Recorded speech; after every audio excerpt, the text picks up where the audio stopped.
ஆடம்பர பொருட்களை வாங்க மில்லியன் கணக்கில் செலவிடும் வடகொரிய தலைவரின் குடும்பம். வடகொரிய தலைவர் கிம் ஜாங் உன் மற்றும் அவரது குடும்பத்தினர் ஆடம்பர கைப்பைகள் மற்றும் கைக்கடிகாரங்கள் போன்ற ஆடம்பர பொருட்களுக்காக ஆண்டுக்கு மில்லியன் கணக்கில் செலவழித்து வருவதாக தெரிவிக்கப்படுகின்றது.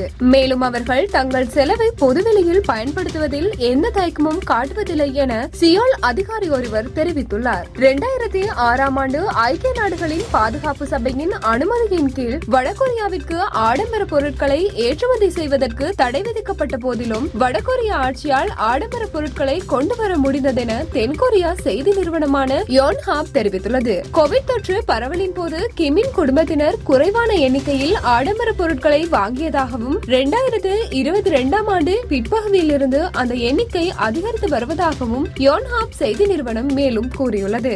அது தவிர கடந்த செப்டம்பர் மாதம் ரஷ்யாவில் உள்ள விமான தயாரிப்பு நிலையத்தை பார்வையிட்ட போது வடகொரிய தலைவர் கிம் ஜாங் உனின் சகோதரி கிம் யோ சுங் புகழ்பெற்ற பிரெஞ்சு நிறுவனமான கிறிஸ்டியன் டியோர் தயாரித்த கைப்பைகளை எடுத்து சென்றுள்ளார் என தெரிவிக்கப்பட்டுள்ளது. இந்த டாக் ரூம்ல தான் அவருடைய கால்களுக்கு லெக் பெல்ட் போடப்பட்டு விக்கெட் ஸ்டம்பை வச்சு அடிச்சதா அவர் சொல்லியிருக்காரு. அந்த கைதியை அவங்க மாடிப்படியில ஓட விடுவாங்களாம். அப்படி ஓடுறது மூலமா அவங்களுடைய இரத்த ஓட்டம் அப்படிங்கிறது இந்த ஒரு மாச காலத்துல அவரை கட்டி வச்சு அடிச்சும் அவருடைய சிதைவுகள் ஏற்படக்கூடிய விதத்துல டோர்ச்சர் பண்ணதாகவும் சதீஷ்குமார் சொல்லியிருக்காரு. சதீஷ்குமார் சிறைச்சாலையில், அவரோட மனைவி மகள் பிரான்ஸ்ல, அம்மா ஒரு பக்கம். இப்படி சதீஷ்குமாரோடைய கைதால அவருடைய முழு குடும்பமுமே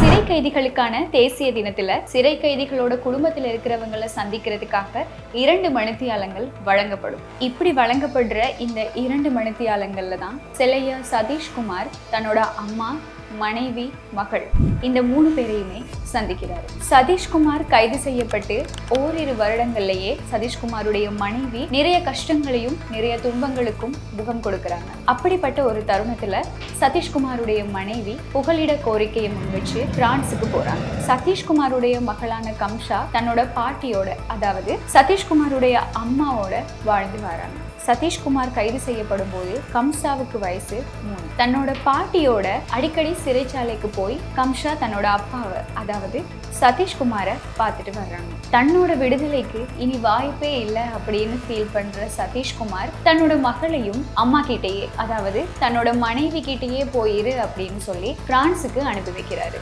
சதீஷ்குமார் சிறைச்சாலையில, அவரோட மனைவி மகள் பிரான்ஸ்ல, அம்மா ஒரு பக்கம். இப்படி சதீஷ்குமாரோடைய கைதால அவருடைய முழு குடும்பமுமே சிதைஞ்சு போயிருக்கு. செல்லையா சதீஷ்குமார் அவர் ஒரு ஆம்புலன்ஸ் டிரைவர். ஒரு தடவை அவருடைய ஆம்புலன்ஸ்ல வெடிபொருட்கள் இருக்கதா கூறி இராணுவத்தினர் சோதனை செய்து அவரை கைது செய்யறாங்க. இலங்கையில இருக்கக்கூடிய படுமோசமான சட்டமான பயங்கரவாத தடை சட்டத்தின் கீழே சதீஷ்குமாரை கைது செய்து தடுத்து வைக்கிறாங்க. இந்த கைது 2008ஆம் ஆண்டு நடக்குது.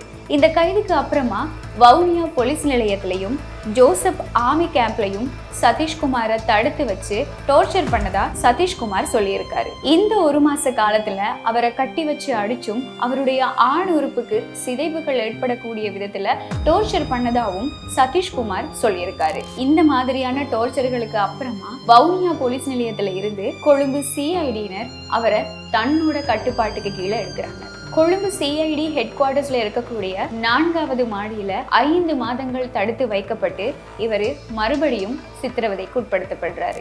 டார்ச்சர்ஸ்க்கு பெயர் போன 4வது மாடியில இருக்கக்கூடிய டார்க் ரூம் அப்படிங்கிற இடத்துக்கு அவரை தினமும் கூட்டிக்கிட்டு போயிட்டு அங்க அவருக்கு அடிக்கடி அவரை டார்ச்சர் பண்ணதா அவர் எங்களுக்கு சொல்லியிருக்காரு. இந்த டார்க் ரூம்ல தான் அவருடைய கால்களுக்கு லெக் பெல்ட் போடப்பட்டு விக்கெட் ஸ்டம்பை வச்சு அடிச்சதா அவர் சொல்லியிருக்காரு. அது மட்டும் இல்லாம பெட்ரோல் தெளிக்கப்பட்ட ஷாப்பிங் பேக்கை தலையோட மூடி கழுத்து வரைக்கும் இறுக்கி அதை தன்னை சுவாசிக்க சொல்லி டார்ச்சர் பண்ணதாகவும் அவர் எங்களுக்கு சொல்லியிருக்காரு. இந்த லெக் பெல்ட் சித்திரவதைக்கு உள்ளாகிறவங்க 3 மாத காலப்பகுதிக்குள்ளேயே தன்னுடைய கண் பார்வையை இழந்துருவாங்களாம். இப்படி 3 மாத காலத்துக்குள்ள கண் பார்வை இழக்கப்பட்டுருச்சு அப்படின்னா அதிகாரிகள் சித்திரவதை தான் செஞ்சிருக்காங்க அப்படிங்கிறது கண்டுபிடிக்கப்பட்டுரும். இந்த ஒரே காரணத்துக்காக இந்த லெக் பெல்ட் சித்திரவதைக்கு அப்புறமா அந்த கைதியை அவங்க மாடிப்படியில ஓட விடுவாங்களாம். அப்படி ஓடுறது மூலமா அவங்களுடைய இரத்த ஓட்டம் அப்படிங்கிறது மறுபடியும் சீராகும். இது மூலமா அவங்களுடைய கண் பார்வை இழக்கப்படாது அப்படின்னு சதீஷ் சொல்லியிருக்காரு. இப்படியான சித்திரவதைகளுக்கு உள்ளாக்கப்பட்டதுக்கு அப்புறமா தான் சதீஷ்குமார் கிட்ட இருந்து குற்ற ஒப்புதலுக்கான வாக்குமூலத்தை எடுத்திருக்காங்க. இந்த மாதிரி தடுத்து வைக்கப்பட்டிருக்கும் போது சதீஷ்குமார் சித்திரவதைக்குள்ளாக்கப்பட்டாரு அப்படிங்கிறத அவருடைய உடம்புல இருக்கக்கூடிய 9 காயங்கள் மூலமா சட்ட வைத்திய அதிகாரி அவருடைய அறிக்கையில உறுதிப்படுத்தி இருக்காரு. செல்லையா சதீஷ்குமார் 2008ஆம் ஆண்டு கைது செய்யப்படுறாரு. 2011ஆம் ஆண்டு வவுனியா மேல் நீதிமன்றம் அவருக்கு ஆயுள் தண்டனை நியமிக்குது. வவுனியா மேல் நீதிமன்றம் மூலமா வழங்கப்பட்ட இந்த தீர்ப்புக்கு எதிராக கொழும்பு மேன்முறையீட்டு நீதிமன்றத்துல சதீஷ்குமார் மேன்முறையீடு செய்யறாரு.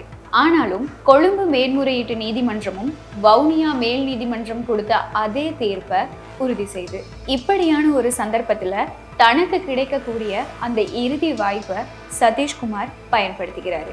அது என்ன அப்படின்னா, இலங்கையோட உயர் நீதிமன்றத்துல தனக்கு வழங்கப்பட்ட அந்த தீர்ப்புக்கு எதிராக வழக்கு தொடர்றாரு. இந்த வழக்கு தொடர்பா இலங்கையோட முன்னணி ஜனாதிபதி சட்டத்தரணி ஒருவர் சதீஷ்குமாருக்காக ஆஜராகிறாரு. இந்த வழக்குக்காக சதீஷ்குமார் கிட்ட இருந்து கணிசமான ஒரு பணத்தொகையையும் அந்த ஜனாதிபதி சட்டத்தரணி வாங்கிக்கிறாரு. இப்படிப்பட்ட ஒரு பின்னணியில பிரான்ஸ்ல இருக்கக்கூடிய சதீஷ்குமாருடைய மகள் தன்னுடைய அப்பாவை ஜனாதிபதியோட பொது மன்னிப்புக்கு கீழே விடுதலை செய்யணும் அப்படின்னு சொல்லி தொடர்ந்து போராடி வர்றாங்க. இந்த விடயம் தொடர்புல சதீஷ்குமாருடைய மகள் ஜனாதிபதிக்கு ரொம்பவே உருக்கமான கடிதங்களையும் எழுதி அனுப்பியிருக்காங்க. மகள் ஒரு பக்கம் தன்னோட அப்பாவோட விடுதலைக்காக இப்படி போராடிக்கிட்டே வரும்போது அப்பாவும் சும்மா இல்லை. தன்னோட விடுதலைக்காக மட்டும் இல்லாம அங்க இருக்கக்கூடிய தமிழ் அரசியல் கைதிகளுடைய விடுதலைக்காகவும் தொடர்ந்து அவரும் சிறைச்சாலைக்குள்ளேயே இருந்து போராடி வர்றாரு. சிறைச்சாலைக்குள்ள இருந்தாலுமே கூட சதீஷ்குமார் 6 புத்தகங்களை எழுதியிருக்காரு. 3 பாடநெறிகளை நிறைவு செய்திருக்காரு. செல்லையா சதீஷ்குமார் கைது செய்யப்பட்டு 15 வருஷத்துக்கு அப்புறமா ஜனாதிபதியுடைய விசேட பொது மன்னிப்புக்கு கீழே அவரு விடுதலை செய்யப்படுறாரு.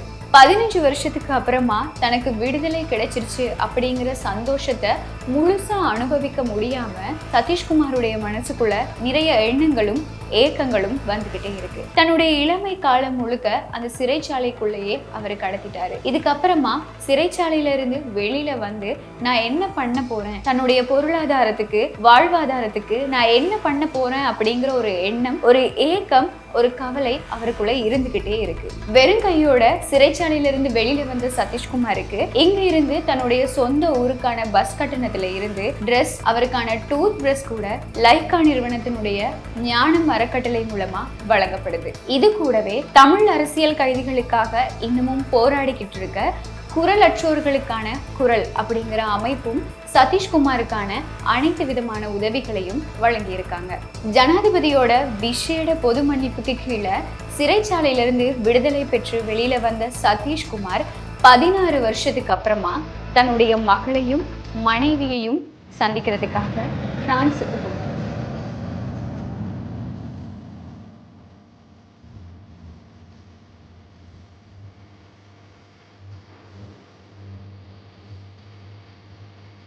இப்போ பிரான்ஸ்ல இருக்கக்கூடிய சதீஷ்குமார் 15 வருஷமா சிறை தண்டனையை அனுபவிச்சு வந்தாரு. இவருடைய இந்த சிறை தண்டனையில நிறைய கஷ்டங்களையும் நிறைய துன்புறுத்தல்களையும் இவரை அனுபவிச்சதுனால இவர் உடல் ரீதியாகவும் உள ரீதியாகவும் ஆரோக்கியமா இல்லை அப்படிங்கிறதுனால தனக்கு நிறைய உதவிகளை செஞ்ச லைக்கா நிறுவனத்துக்கிட்ட தொழில் ரீதியாகவும் தனக்கு உதவிகளை செய்யணும் அப்படின்னு சொல்லி கோரிக்கை முன் வச்சிருக்காரு. இவ்வளவு போராட்டங்களுக்கு மத்தியில இறுதியா அப்பா மகள் 2 பேருமே செஞ்ச அந்த போராட்டம் வெற்றி பெறுது. 16 வருஷத்துக்கு அப்புறமா பிரான்ஸ்ல சதீஷ்குமார் தன்னோட மகளை சந்திக்கிறாரு. தன்னுடைய அப்பாவை கம்ஷா சந்திக்கிறார். இந்த தருணம் அவங்க 2 பேருக்குமே அப்பாவா மகளா ஒரு பெரிய ஒரு நிகழ்ச்சியை கொடுத்திருக்கும் அப்படின்னு நாங்க நம்புறோம்.